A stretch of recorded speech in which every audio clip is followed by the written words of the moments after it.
creating a compassionate and equitable housing and infrastructure service delivery model. What is a housing and infrastructure service delivery model? It is the system that is used to deliver housing and infrastructure funding and services to communities. The First Nations Housing and Infrastructure Council has been working with First Nations across BC to determine what a compassionate and equitable service delivery model would look like. As part of our discussions, we looked at 4 different service models to see what people thought was best for their communities. We looked at the existing system.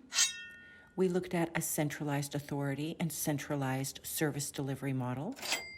We looked at a centralized authority and regionalized service delivery model. And finally, a regional authority and regionalized service delivery model.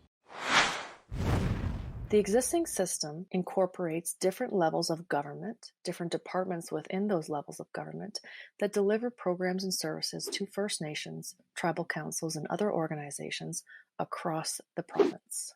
The existing system, as described by First Nations across BC, was deemed as a status quo centralized delivery system. This was a very much top-down driven process where decisions were made by the federal government and the provincial government at times, and that was sent down to First Nations without any transparency and any accountability to First Nations.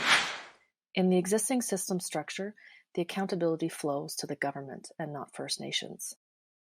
Because it is a top-down approach, it also pits First Nations against each other as they compete for funding through competitive funding models. It doesn't encourage collaboration and communication within and among First Nations and is focused on outputs, homes, number of homes built, rather than the number of First Nations whose health and well-being is improved by the delivery of housing and infrastructure. In the existing system, it is very difficult for First Nations and communities to have feedback into the process, to impact the way decisions are made, and to encourage change in the status quo approach. In addition, it doesn't encourage capacity development and growth within the First Nations, but rather focuses all of that growth and capacity development within the institutions themselves.